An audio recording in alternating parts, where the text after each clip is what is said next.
अस्सलाम वालेकुम। अब हम शुरू करते हैं अपनी केमिस्ट्री को। तो केमिस्ट्री का हमारे पास जो चैप्टर है वो एटॉमिक स्पेक्ट्रा लिखा हुआ है। चैप्टर का नाम है एटॉमिक स्ट्रक्चर। तो सर ने यहाँ पर लिख दिया है एटॉमिक स्ट्रक्चर चैप्टर का नाम, तो जो कि मिस्टेक से लिखा गया है। तो चैप्टर ये नहीं है, चैप्टर हमारे पास है केमिकल बॉन्डिंग। तो चलिए शुरू करते हैं केमिकल बॉन्डिंग को। तो इसके पास पेपर एम्प्टी कट के तो पहले क्वेश्चन को पढ़ते हैं। तो according to VSEPR theory which of the following statement is not correctly matched. आपने इन तमाम को देख लेना है, लेकिन मैं आपको बता देता हूँ। डेल्टा इसका करेक्ट ऑप्शन है। तो डेल्टा इसका करेक्ट ऑप्शन कैसे है, तो ये मैं आपको बताता हूँ कि ये वो पूछ रहा है कि इसमें जो गलत है, जो करेक्टली मैच नहीं हो रही।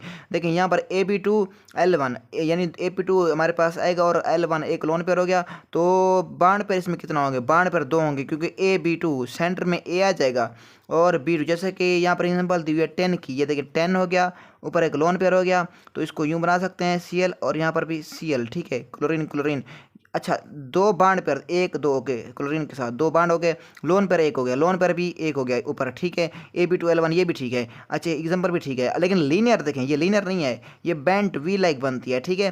तो यानी ये इसका डेल्टा बनता है, ये इनकरेक्ट है। बाकी जो चार हैं, तीन है वो करेक्ट है, आपने इसको देख लेना है। नेक्स्ट सिंपली मैं आपको बताता जाऊंगा, क्वेश्चन ज़्यादा है। तो दो following factors increase bond energy accept.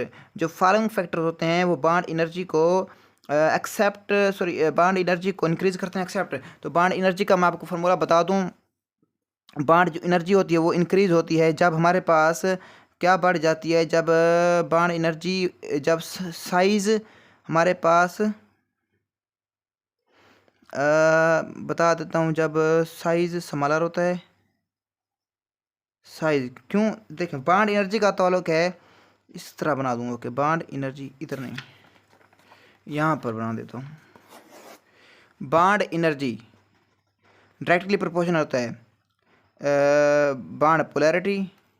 Polarity जितना ज़्यादा होगी, पोलैरिटी की डायरेक्ट प्रोपोर्शन होती है। बॉन्ड एनर्जी डायरेक्टली प्रोपोर्शनल होती है नंबर ऑफ बॉन्ड्स एक कंपाउंड, जैसा कि मीथेन, इथेन, प्रोपेन बॉन्ड्स। अच्छा, बॉन्ड एनर्जी डायरेक्टली प्रोपोर्शनल होती है किसके? ये हमारे पास इन्वर्सली प्रोपोर्शनल होती है एक और बॉन्ड लेंथ के। इन्वर्सली प्रोपोर्शनल होती है किसके? तो ये इन्वर्सली प्रोपोर्शनल होती है, बॉन्ड लेंथ होगी, बॉन्ड एनर्जी होगी, नंबर ऑफ बॉन्ड्स हो गए, और बॉन्ड आर्डर हो गया, बॉन्ड आर्डर हो गया, ठीक है। ये कुछ पॉइंट होते हैं। तो इसमें देखें अल्फ़ा बीटा और डेल्टा सेम आते हैं, सही जितना छोटा होगा ये उतना ज़्यादा होगी। इलेक्ट्रोनेगेटिव डिफरेंस जितना ज़्यादा होगा, डायरेक्टर ताल्लुक है, तो बॉन्ड एनर्जी ज़्यादा होगी। ग्रेटर बॉन्ड आर्डर होगा, ये भी डायरेक्टर ताल्लुक है। तो अगर बॉन्ड लेंथ हमारे पास ज़्यादा होगी तो हमारे पास बाइंडिंग एनर्जी कम होगी, क्योंकि बाइंडिंग एनर्जी का इनवर्स ताल्लुक है बॉन्ड एनर्जी का इनवर्स ताल्लुक है बॉन्ड लेंथ से। Next, in H bond electronegativity decrease, difference is 1.9, what is the type of the bond. लेकिन जो HF का बॉन्ड होता है ना, HF का बॉन्ड में इसमें इलेक्ट्रोनेगेटिविटी डिफरेंस 1.9 होता है। हालांकि हम जानते हैं कि अगर इलेक्ट्रोनेगेटिविटी का डिफरेंस 1/9 से ज़्यादा आ जाए तो वो बॉन्ड होता है आयोनिक। अगर 1/7 से ज़्यादा हो तो आयोनिक, अगर 1/7 से कम हो तो वो कोवेलेंट। इसलिए मैं ये आपका इसका आंसर ये बताऊंगा कि ये एक एक्सेप्शन केस है। या इसका आप ये देखें, हाइड्रोजन भी नॉन मेटल और फ्लोरीन भी नॉन मेटल। जब नॉन मेटल से बनते हैं तो बांड होता है कोवेलेंट।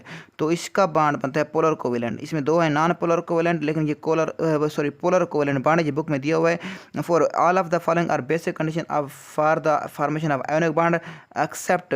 देखें, one element must have low ionization energy, ये करेक्ट है आयोनिक बांड बनाने के लिए, पॉइंट नंबर 2। और जो दूसरा हो, other element must have higher electron affinity, दूसरे की इलेक्ट्रॉन अफिनिटी ज़्यादा हो, जो कि इलेक्ट्रॉन लेता है, और जो इलेक्ट्रॉन देता है उसकी आयोनाइजेशन एनर्जी क्या हो? कम हो। Must be a metal and non metal, metal की आयोनाइजेशन एनर्जी कम होती है और हमारे पास नॉन मेटल की इलेक्ट्रॉन अफिनिटी ज़्यादा होती है। तीनों करेक्ट हैं तो इसका नन लगाएंगे। Next, which one of the following molecules है डाइपोल? डाइपोल फोर्सेज होती हैं। ड्राई आइस की बात करें, कार्बन डाइऑक्साइड, डाइपोल मोमेंट 0 होती है। No dipole forces, non polar. Iodine की बात करते हैं, सिमिलर आई ये होता है आई के दरमियान, तो ये हमारे पास सिमिलर के दरमियान, ये नॉन पोलर। ब्यूटेन भी CH4 ये भी नॉन पोलर बनती है, जबकि ये प्रोपेनॉल वैद है जो कि पोलर होती है। तो इसमें डाइपोल फोर्सेज मौजूद होती हैं। In which of the following molecules the bond angle has smallest value. अब देखें ये हमारे पास मैंने तो इसका डेल्टा लगाया था, लेकिन सर ने बोला कि ये हमारे पास NF3 आता है। चूँकि N की इलेक्ट्रोनेगेटिविटी ज़्यादा है और F की इलेक्ट्रोनेगेटिविटी भी ज़्यादा है, तो एक दूसरे को ज़्यादा अट्रैक्ट करेंगे, इसका एंगल भी स्मॉल बनेगा। NH3 और H2 ये नहीं बनता। H2 का बाण एंगल वैसे 104.5 होता है। NH3 और NF3 का अगर कंसिडर करें 109.5 से दोनों का कम होता है। तो वैसे सबसे स्मॉलेस्ट इनमें से ये NF3 का आता है, जो कि मैंने इलेक्ट्रोनेगेटिविटी का बताया है। Next, which of the following substance has covalent bond, इसमें कोवेलेंट बॉन्ड किसका होता है? तो ये BF3 आप जानते हैं, BF3 कोऑर्डिनेट कोवेलेंट बॉन्ड बनाता है और ये एक लोन पेयर ले लेता है किससे? NH3 अमोनिया से। और BF3 इसमें इलेक्ट्रॉनिक डेफिशिएंट होती है ऑक्टेट को पूरा करने के लिए। वैसे ये जो कैल्शियम मेटल है और नॉन मेटल है, सोडियम मेटल है, सल्फर नॉन मेटल है, पोटाशियम मेटल है, नॉन मेटल है। मेटल नॉन मेटल के दरमियान जो बॉन्ड होता है वो आयोनिक होता है। इन तीनों में आयोनिक बॉन्ड होगा, ये covalent. In which of the following pair do the molecules have dissimilar shape. तो सिंपल आपने देख लेनी है, ये भी सिमिलर, ये भी सिमिलर। देखें AlCl3 AB3 इसमें आती है सिमेट्री, इसमें भी ज्योमेट्री सॉरी AB3 आती है, इसमें भी AB3 आती है। और लेकिन इसकी बात करते हैं तो ये हमारे पास जो कार्बन डाइऑक्साइड आती है, इसकी जो स्ट्रक्चर होता है, ये शेप इसकी आती है कौन सी? लीनियर। जबकि जो सल्फर डाइऑक्साइड की आती है, इसकी आती है हमारे पास यूं एक लोन पेयर हो गए सल्फर डाइऑक्साइड और यहाँ पर ऑक्सीजन, तो ये आती है आई थिंक एंगुलर। ठीक है, तो ये एंगुलर बनती है सल्फर डाइऑक्साइड की, और यानी ये लीनियर है, दोनों की स्ट्रक्चर डिफरेंट है, शेप डिफरेंट है। Make incorrect statement according to VSEPR. Incorrect statement इसमें कौन सी है? तो सिंपल इसका चार्ली बनता है। चार्ली कैसे बनता है बाकी आपने देख लेना, इसको मैं चार्ली आपको वजाहत कर देता हूँ। सल्फर डाइऑक्साइड हमने यहाँ पर बनाया है, इसमें 3 हमारे पास orbital on the central atom, 3 हमारे पास ऑर्बिटल होते हैं ऑन द सेंट्रल एटम पर, 3 होते हैं सेंट्रल एटम पर। कितना? 3 ऑर्बिटल होते हैं। 3 ऑर्बिटल होते हैं तो ये 3 बॉन्ड बनाता है ना। ठीक है, जैसे ये देखें BeCl2, ये ब्रिलियम कितना बॉन्ड बनाता है? 2 बनाता है। इधर ये ब्रिलियम हो गया, इधर क्लोरीन, इधर भी क्लोरीन। ठीक है, सेंटर में 2 होते हैं। लेकिन सल्फर डाइऑक्साइड का पहला ही पॉइंट गलत है कि इसमें 3 हमारे पास क्या होते हैं? Orbital on the central atom. अच्छा, नंबर ऑफ बॉन्ड पेयर देखते हैं। बॉन्ड पेयर इसमें कितना होते हैं? 1 2 3 4। अगर ऑक्सीजन के साथ कंसिडर करें बॉन्ड पेयर्स, और नंबर ऑफ लोन पेयर 0। अच्छा, ये भी ठीक है, ये भी ठीक है। आप इसको देखें, number of lone pairs sulphur dioxide में, ये कहाँ से आया? सल्फर डाइऑक्साइड पर एक लोन पेयर लाजमी होता है, ये गलत हो गया। नेक्स्ट, इसकी शेप एंगुलर देखें ना, ये लिखा हुआ है सल्फर डाइऑक्साइड की शेप तो होती है एंगुलर, यहाँ पर carbon dioxide linear, sulphur dioxide angular. Next, which of the following molecule contain 6 bonding electron, इसमें 6 बॉन्डिंग इलेक्ट्रॉन किसके हैं? देखें, आपको मैं बताऊँ कि बॉन्डिंग इलेक्ट्रॉन निकालने का तरीका, जिसमें जितना बॉन्ड होंगे, अगर 3 बॉन्ड होंगे तो उसको 2 से ज़रब करना है तो 6, 2 बॉन्ड होंगे तो ज़रब 2 करना है तो उसके 4, यानी बॉन्ड पेयर जितना होंगे उसको ज़रब कर देना है 2 से, तो वो जितना आ जाएंगे वो उसके इलेक्ट्रॉन आ जाएंगे। देखें इधर इथीन की बात करते हैं, C2H4 सिंपल, इसका NaCl3 आता है, इसको आप यूँ देख लें। नाइट्रोजन हमारे पास 3 बॉन्ड बनाता है, एक लोन पेयर हो गया नाइट्रोजन के पास, chlorine chlorine chlorine chlorine chlorine 1 2 3, इसके 3 बॉन्ड पेयर हैं। 3 बॉन्ड पेयर हैं तो ज़रब करें 2 से 3 ज़रब 2 6। बॉन्डिंग इलेक्ट्रॉन की बात करें, बॉन्डिंग इलेक्ट्रॉन इसमें 6 होते हैं, लोन पेयर को कंसिडर नहीं करना। बाकी इनमें से कोई ऑप्शन नहीं होता इसकी। मैं आपको वही एक्सप्लेन करूंगा जो इसका आंसर होगा, क्योंकि इतना टाइम नहीं है, मुझे टेस्ट भी तैयार करना है। जो क्वेश्चन का आंसर होगा, जो सर ने डिस्कशन कर दिया, मैं आपको वो समझा दूंगा। हाँ, उस क्वेश्चन का के आंसर ये आता है और क्यों आता है। Next, which of the following species show tetrahedral geometry. तो मीथेन आपने ये सेकेंड ईयर में भी पढ़ा था फंडामेंटल ऑर्गेनिक केमिस्ट्री में, जिसमें मीथेन sp3 शो कर रहा था और sp3 में टेट्राहेड्रल थी। अमोनियम भी ये टेट्राहेड्रल शो करता है, अमोनियम आइन टेट्राहेड्रल शो करता है। बोरोन टेट्राफ्लोराइड आइन ये भी टेट्रा, यानी all of these tetrahedral geometry show करते हैं। अच्छा, which the following is correct decreasing order A repulsion between different electron pair. तो ये आप जब विस्पर थ्योरी को खोलेंगे तो पहले लिखा होगा कि लोन पेयर रिपल्शन सबसे ज़्यादा होती है, इसके बाद दूसरे नंबर पर लोन पेयर बॉन्ड पेयर आती है, और सबसे कम जो होती है lone pair bond pair repulsion आती है। तो ये क्वेश्चन भी आया था 2022 में, अभी बोर्ड के एग्ज़ाम में। अच्छा, 13 water and H2S has same structure. What is different between water और H2S का स्ट्रक्चर तो सेम होता है, कौन सा होता है, वी लाइक होता है, बेंट होता है, लेकिन एंगल जो H2S में होता है वो होता है 92 डिग्री, और जो हमारे पास H2O में होता है, वाटर में होता है, वो होता है 104.5। ये एंगल मैंने लिख दिए हैं। ये हो गया H2S का 92, H2O वाटर का 104.5। तो इसमें बाण एंगल का डिफरेंस होता है, तो इसका चार्ली बनता है। Which of the following molecule है जीरो डाइपोल। आप जानते हैं कार्बन डाइऑक्साइड का जीरो डाइपोल होता है, जैसे कि ये हमारे पास इधर भी oxygen, partial negative, partial negative, partial positive, ये एक दूसरे को कैंसिल कर देते हैं, डाइपोल ये जीरो डाइपोल बनता है। 1d is equal to 1d equal होता है 3.336 10⁻30 सेंटीमीटर के। अच्छा, the try atomic molecule with zero dipole moment has shape. जो ट्राई अटामिक मालिक्यूल होता है विद जीरो डाइपोल, उसकी शेप होती है एंगुलर। कौन सी होती है? Angular. The try atomic molecule with zero dipole moment, इसकी शेप मैं आपको एक्सप्लेन कर देता हूँ। सल्फर ट्राइऑक्साइड की, ये हो गया सल्फर, यहाँ ऑक्सीजन, यहाँ पर भी ऑक्सीजन, तो ये हमारे पास इसकी शेप होती है एंगुलर। ठीक है, कौन सी आती है शेप इसकी आती है एंगुलर। तो ये ट्राई एंगुलर प्लेनर नहीं आती, तो इसकी शेप आती है एंगुलर। तो ये एक मेरी क्वेश्चन ये गलत हुआ था।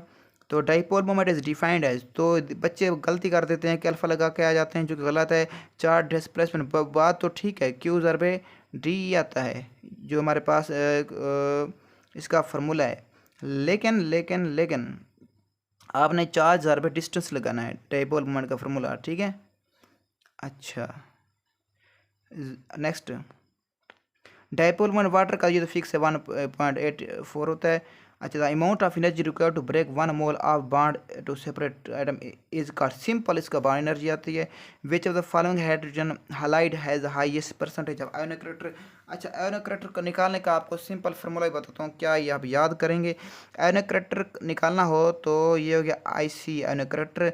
आप देखेंगे कि जो हमारे पास ये डायरेक्ट प्रोपोर्शन होता है किसके साइज ऑफ पॉजिटिव आयन, और इन्वर्सली प्रोपोर्शनल होता है साइज ऑफ नेगेटिव आयन। आपने देखना है कि कोई ऐसा इसमें सिलेक्ट करें जिसका पॉजिटिव आयन का साइज क्या हो, ज़्यादा से ज़्यादा हो, और उसका नेगेटिव आयन का साइज कम से कम हो, सॉरी ज़्यादा से ज़्यादा हो। ठीक है, अगर ये साइज ज़्यादा होगा तो आयोनिक करेक्टर कम होगा, लेकिन वो पूछ रहा है कि हाईएस्ट आयोनिक करेक्टर, तो फिर पॉजिटिव आयन का साइज ज़्यादा होना चाहिए और नेगेटिव आयन का साइज कम होना चाहिए, क्योंकि इसका इन्वर्स रिलेशन है और इसका डायरेक्ट रिलेशन है। तो इसमें पॉजिटिव आयन तो तमाम में H हाइड्रोजन है, तो इसको आप कंसीडर नहीं करेंगे। तो फिर आप देखेंगे नेगेटिव आयन का साइज, यानी यहाँ पे फ्लोराइड, क्लोराइड, ब्रोमाइड, आयोडाइड देख लें, तो साइज ऑफ नेगेटिव आयन मैंने बताया ये क्या होना चाहिए, कम होना चाहिए, ताकि आयोनिक करेक्टर ज़्यादा हो। तो इसमें देखें सबसे ज़्यादा कम साइज किसका है?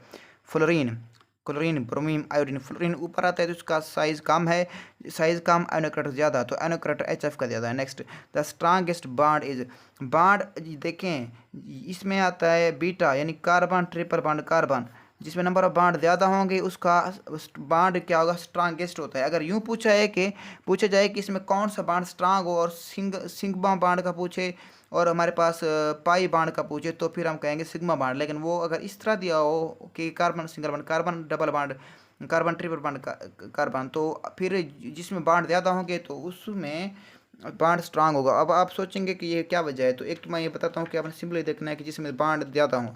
तो दूसरा इसका आपने ये देखना वजह बताता हूँ कि जब बॉन्ड ज़्यादा होते हैं तो वहाँ पर ओवरलैपिंग स्ट्रांग होती है, और ओवरलैपिंग जहाँ पर ज़्यादा होती है वहाँ पर बॉन्ड भी स्ट्रांग होता है। ठीक है, next, the ionic character HF, HCl, HBr follow the order of, इस तरह है। ठीक है, HF का आयोनिक करेक्टर सबसे ज़्यादा, उससे कम HCl, उसके बाद HBr। अच्छा, अब द कोवेलेंट करेक्टर किस तरह होगा? कोवेलेंट करेक्टर जो होता है, आप जानते हैं आयोनिक कंपाउंड किस तरह बनते हैं, कोवेलेंट कंपाउंड किस तरह बनते हैं। इसमें इलेक्ट्रोनेगेटिविटी का डिफरेंस 1.1 से कम, 1.7 से कम हो तो आयोनिक कोवेलेंट, और 1.7 से ज़्यादा हो तो आयोनिक। तो अगर ये आर्डर इस तरह है तो जो फिर कोवेलेंट का आर्डर क्या होगा? रिवर्स होगा, तो इसका अल्फा बनता है। 23, द फॉलोइंग मालिक्यूल है सिग्मा बॉन्ड, ये हमारा मालिक्यूल है, इसके सिग्मा बॉन्ड कितना है? इसके 3 है। देखें, एक हो गया ये हाइड्रोजन के साथ, एक हो गया ये, 2 हो गए, और एक सल्फर के साथ ये 3 हो गए, तो इसके 3 हमारे पास आते हैं। तो नेक्स्ट, ज्योमेट्री इन XeO3 इसकी क्या आती है, ये आती है हमारे पास ट्राई एंगुलर प्लेनर, जैसे हमने आई थिंक निकाली थी कि इसकी सल्फर ट्राईऑक्साइड की, इस तरह से कोई था, ठीक है। बिल्कुल इसी तरह इसकी ट्राई एंगुलर प्लेनर आती है। Which of the following pair bent shape, ये दो चीज़ें हैं जो हमारे पास वाटर और एसेंस टेन क्लोराइड होते हैं, ये हमारे पास बेंट या वी शेप शो करते हैं। इस पे एक लोन पेयर होता है, ऑक्सीजन पे दो लोन पेयर होते हैं, लेकिन शक्ल दोनों की बेंट या वी शेप होती है। The species that has maximum number of lone pairs on the central atom, इसमें वो बताएं जिस पर लोन पेयर सबसे ज़्यादा हों। अब कार्बन डाइऑक्साइड, कार्बन इसमें सेंट्रल एटम कौन से आता है, ये देखिए कार्बन डाइऑक्साइड, इसमें ऑक्सीजन पे कोई लोन पेयर नहीं होता क्योंकि कार्बन की दोनों तरफ ऑक्सीजन आ जाता है, इस तरह से लोन पेयर नहीं होती, ये बॉन्डिंग में इन्वॉल्व हो जाते हैं। अच्छा ये भी सेम इसी तरह आता है, कार्बन डाइऑक्साइड की तरह इस तरह आता है। अच्छा CCl4, ये इसमें देखें कार्बन पर तो कोई लोन पेयर नहीं होता, तो इधर भी कार्बन पे कोई लोन पेयर नहीं होता, इधर देखें एक सल्फर बचता है जिस पे एक लोन पेयर होता है, तो सबसे ज़्यादा लोन पेयर इसमें होते हैं। Which option shows that all molecules with bond angle, जिसका 120 हो, 120 की देखें। अच्छा यहाँ पर CH4 हो चुका, इसका एंगल तो 100 कितना बनता है, 9 बनता है, 109/5। यहाँ पर हमारे पास BeCl2 आ चुका, इसका 180 बनता है, इससे डिफरेंट है, नहीं तमाम में डिफरेंट है, इसका डेल्टा बेस्ट तमाम में एंगल कौन से होती है, इसमें AB3 आती है ज्योमेट्री, तो AB3 में एंगल 120 होता है, इसको आप देख भी लें, बिल्कुल सेम ही है।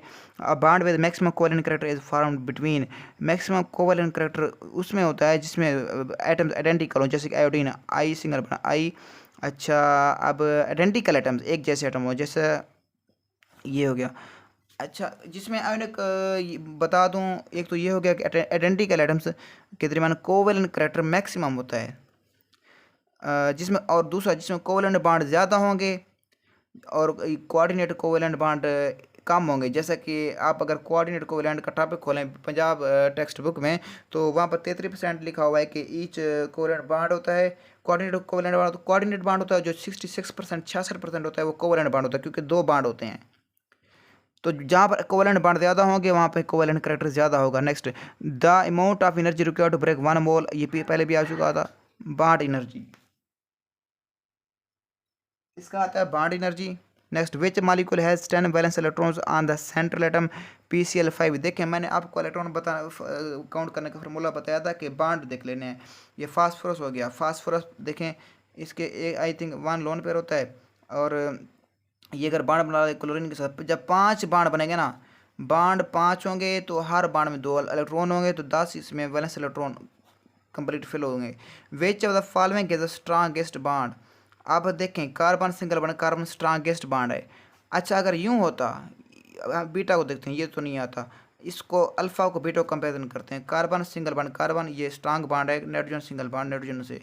अगर यूं होता कार्बन सिंगल बाण कार्बन होता और इधर नाइट्रोजन ट्रिपल बाड नाइट्रोजन होता, तो मैंने आपको बताया था कि जहाँ पर बाड ज़्यादा होते हैं ना, वहाँ पर वो बाड स्ट्रेंथ ज़्यादा होती है, जो पीछे हमने सॉल्व किया था, अगर आपको ये याद हो, इधर आपको शो कर देता हूँ, शायद नज़र नहीं आ रहा होगा।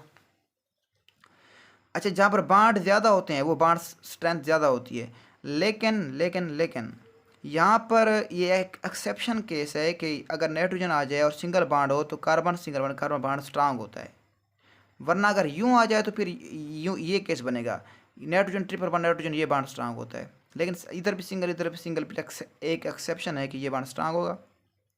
नेक्स्ट चलते हैं। When two hydrogen atoms approach each other, ये तो सिंपल बुक की लाइन है, दे गेट स्टेबल हो जाते हैं और एट कंप्रोमाइज डिस्टेंस पे। Geometry of molecules on the basis of electron pair is predicted, ये विस्पर थ्योरी आती है, उसकी डेफिनेशन भी देख लेते हैं। Molecule in which central atom has no lone pair, जिसमें सेंट्रल एटम पे कोई लोन पेयर नहीं होता। सिंपल ब्रिलियम देखे, ब्रिलियम का तो अल्कलाइन अर्थ मेटल से, अल्कलाइन अर्थ मेटल में कोई लोन पेयर नहीं है। सल्फर पे लोन पेयर होता है, टेन पे एक लोन पेयर होता है, ऑक्सीजन पे 2 लोन पेयर होते हैं, इस पर कोई लोन पेयर नहीं। Bond energy increase with increase, bond energy बढ़ती है बॉन्ड पोलैरिटी पे, पहले मैंने आपको बताया था कि ये देखें, ये बॉन्ड एनर्जी हो गई, ये नंबर ऑफ बॉन्ड्स हो गए, और यहाँ पर बॉन्ड एनर्जी हो गई, ये बॉन्ड पोलैरिटी होगी, बॉन्ड पोलैरिटी ज़्यादा तो उसकी बॉन्ड एनर्जी ज़्यादा, तो इसका अल्फा आता है, मैंने मिस्टेक से पोलराइजेबिलिटी लगा दिया था।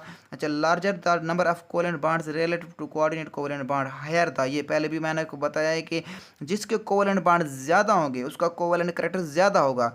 जैसे कि हाइड्रोनियम आइन हो गया, आई थिंक ये हो गया H ऑक्सीजन, एच ये कोवेलेंट बॉन्ड था। तो इसमें 33% करेक्टर होता है किसका, इसमें 33% करेक्टर होता है कोऑर्डिनेट कोवेलेंट बॉन्ड का, कोऑर्डिनेट कोवेलेंट, जबकि हमारे पास जो 66% होता है वो होता है कोवेलेंट बॉन्ड का। ठीक है, इस कोवेलेंट बॉन्ड ज़्यादा होता है क्योंकि इसमें 2 बॉन्ड कोवेलेंट के हैं, तो इसमें कोवेलेंट करेक्टर ज़्यादा होगा। तो किधर थे हम, तो ये हो गया चार्ली। नेक्स्ट एन एग्जाम्पल नज़र आ रहा है आपको, नज़र आ रहा होगा। An example of AB4 type molecule with 1 lone pair and 3 bond pairs. तो इसमें देखें फास्फोरस पे 1 लोन पेयर होता है और बॉन्ड पेयर 3 क्लोरीन जुड़े हुए हैं, तो 3 बॉन्ड पेयर हो गए, तो इसका डेल्टा बनता है। Total number of bonding electrons in SF6 में कितना होते हैं, तो इसमें total number of bonding electrons इसमें 14 होते हैं। मैंने 12 लगा दिया था, बॉन्डिंग इलेक्ट्रॉन मैंने काउंट किया था, यानी जो बॉन्ड में थे उसको, क्योंकि 6 फ्लोरीन है तो 6 बॉन्ड बन गए, तो 6 × 2 12। लेकिन सर ने शायद लोन पेयर को भी कंसिडर किया हुआ है, और बेस्ट आपको भी पता होगा, आप भी इसको चेक कर सकते हैं। ठीक है, इसका सर ने 14 बताया लेकिन मैंने 12 लगाया था। फिर भी आपके जिम्मे है कि इसको आपने कन्फर्म करना है। इसके अलावा एक और क्वेश्चन भी दूंगा, आपने उसको भी कन्फर्म करना है।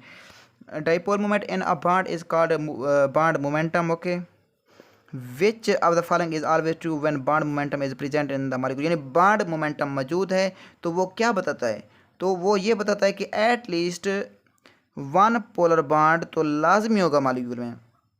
मॉलिक्यूल इज न्यूट्रल होगा, ऐसा नहीं होता है जिसका डाइपोल मोमेंट होता है मे बी जैसे कार्बन डाइऑक्साइड होगा वो न्यूट्रल है, और मे बी वो न्यूट्रल नहीं भी हो सकता, कुछ जैसा कि कुछ और हो गए।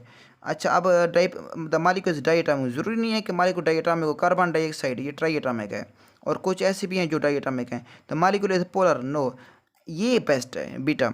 इन a group of predictable ionization energy, ये ग्रुप में ऊपर से नीचे डिक्रीज होती है,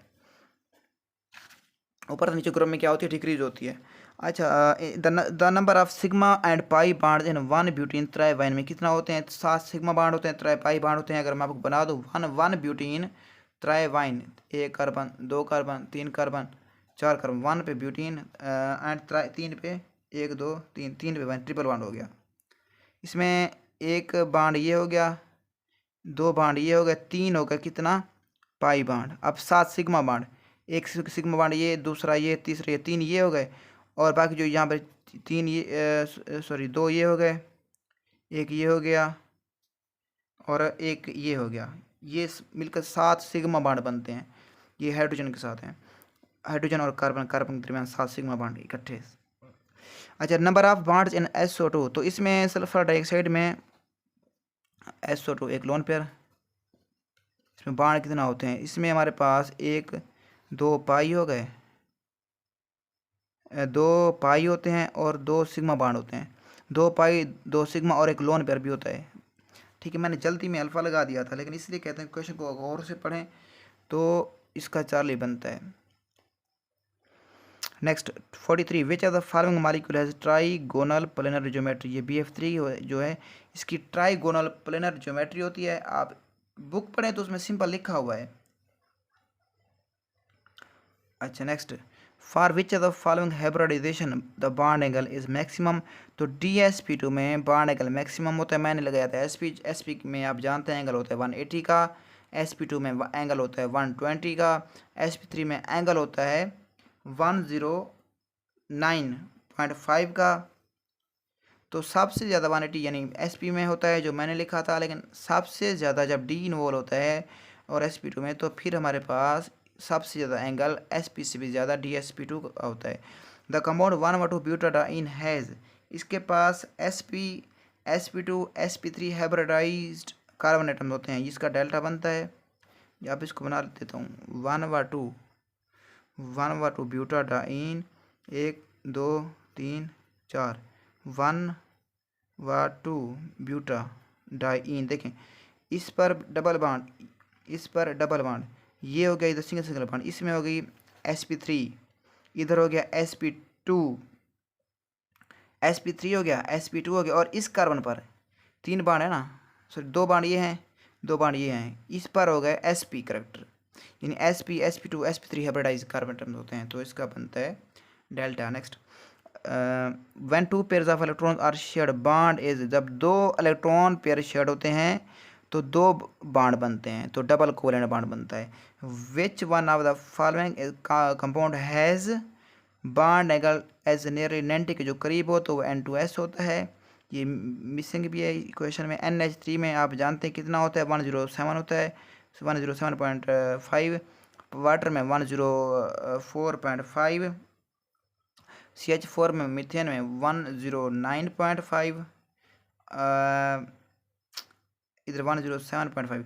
और N2S में ये 90 के करीब होता है, जैसे कि H2S का क्या होता है, 92 होता है। Next question, the structure of PF5 molecule is, इसका होता है ट्राइगोनल बाई पैरामिडल। PF5 का क्या होता है, ट्राइगोनल बाई पैरामिडल। PF5 का ये बुक में लिखा हुआ है। In benzene molecule all CC bond length are equal because, benzene ring की बात करें तो CC bond length benzene ring में क्या होती है, बेंजीन में CC बॉन्ड लेंथ क्या होती है, इक्वल होती है। अब इसका जो बेस्ट ऑप्शन बनता है वो अल्फा है। बीटा पे देखें, all carbon atom are sp2 hybridize, ये तो ठीक है, ठीक है। लेकिन जो बेस्ट होता है कि ऑल की जो एनर्जी होती है वो इक्विवेलेंट होते हैं, all carbon atoms are equivalent होते हैं, ठीक है। The correct order toward bond angle, तो इसका बनता है चार्ली। कैसे देखें, बॉन्ड एंगल SP मैं आपको बता दूँ, SP3 का बॉन्ड एंगल होता है 109.5, अच्छा 0.5। SP2 का होता है 120, SP का होता है 180। देखें इंक्रीजिंग ऑर्डर में हो रहा है, ये बॉन्ड एंगल इंक्रीज हो रहा है, तो करेक्ट ऑर्डर बनता है चार्ली, ठीक है। ये डेल्टा नहीं बनता। द अमोनियम आयनेज, तो अमोनियम आयन होता है टेट्राहेड्रल। अगर बुक खोलें आप, नज़र नहीं आ रहा, चलो ये देख लें, फिर ऊपर भी वाला भी देख लें। अच्छा, जो बुक आप खोलें तो उसमें टेबल बनी हुई है विस्पर थ्योरी के आगे, तो उसमें आप देख सकते हैं टेट्राहेड्रल आती है 52 का। The smallest bond angle is found in, जो स्मॉलेस्ट बॉन्ड एंगल होता है BF3 में आता है कितना, BF2 में होता है 120, BF3 में हमारे पास 180 तो नहीं आएगा ना, BF3 इधर BEF2 इधर आई थिंक 120 लिखा हुआ है, 180 का। DSP2 की वजह से जो बॉन्ड एंगल सबसे कम होता है वो होता है CH4 मीथेन का, बॉन्ड एंगल स्मॉलेस्ट होता है। इसको आपने कन्फर्म कर लेना। ये भी आपके क्वेश्चन जिम्मे है, आपके 2 जिम्मे हो चुके, मतलब दोनों को सॉल्व तो करा दिए, फिर भी आपने इसको कन्फर्म करना है। 54 भी आपके जिम्मे है, हालांकि ये सिलेबस में शामिल नहीं है। प्लेनर कम्प्लेक्स जैसे NH3 अमोनिया का बनता है, ठीक है। कम्प्लेक्स, ये कम्प्लेक्स पढ़े होंगे, जैसा कि आपने छठे ट्रांजिशन चैप्टर में, उसकी बात कर रहा हूँ, transition chapter second year chemistry. अच्छा 55 इसका आता है सल्फर डाइऑक्साइड। कैसे, विच of the following compound does not have linear structure, ऐसा बताएं जिसका लीनियर स्ट्रक्चर ना हो। ये लीनियर आता है इथाइन, ये भी लीनियर है, ये भी लीनियर है। और सल्फर डाइऑक्साइड देखें लोन पेयर, ये लीनियर नहीं है, ठीक है, ये एंगुलर है। अच्छा next, the molecule of CO2 has 180 bond angle, it is explain on the basis of, इसकी आती है sp2 हाइब्रिडाइजेशन। क्यों sp2 आती है, क्योंकि कार्बन ये डबल बॉन्ड की वजह से इसकी हाइब्रिडाइजेशन sp2 होती है। Next, which of the following molecule has 1 lone pair of electron and on the central, एक लोन पेयर हो, ऑक्सीजन में 2 लोन पेयर होते हैं, कार्बन में 9 लोन पेयर। PCl5, PCl3 होता तो 1 लोन पेयर होता है, PCl5 है, इसमें लोन पेयर यूज़ हो चुका है, तो कोई लोन पेयर नहीं है, तो ये वायद नाइट्रोजन बनता है जिसके पास 1 लोन पेयर है। अच्छा 58, तो इसका करेक्ट आर्डर बताना है कि इसका बॉन्ड एंगल का रिड्यूसिंग आर्डर, तो इसका आप देखें H2O 104, NH3 107 इंक्रीज़ हो रहा है, 109 मीथेन का और इथाइन का होता है हमारे पास 182 का लीनियर है, तो ये करेक्ट है। Next, central atom of the following compound has 1 lone pair of the electron and 3 bond pair. NH3 इसके ऊपर 1 लोन पेयर होता है और 3 हाइड्रोजन के साथ जुड़ा हुआ है, तो 3 बॉन्ड पेयर्स, तो इसका Charlie. Next, which one has pyramidal structure, तो NH3 है जिसका स्ट्रक्चर क्या होता है, पैरामिडल होता है। ये भी विस्पर थ्योरी के एंड में लिखा हुआ है। तो आर्डर आई थिंक ये नज़र नहीं आया होगा आपको, तो ये डेल्टा बनता है, इसको देख लें, ऊपर मैंने लिखा हुआ है जिसका बॉन्ड एंगल भी लिखा हुआ है और उसको सॉल्व भी किया हुआ है। तो बहुत बहुत शुक्रिया, इंशाल्लाह फिर मिलेंगे नेक्स्ट वीडियो में। चैनल को सब्सक्राइब कर लें, लाइक कर लें। अभी मैं भी थक गया हूँ, टाइम काफ़ी हो गया है, तकरीबन 3 बजने वाले हैं, तो मैं भी सोने लगा हूँ। अल्लाह हाफिज़, तैयारी अपनी जारी रखें, इंशाल्लाह आप डॉक्टर ही हैं।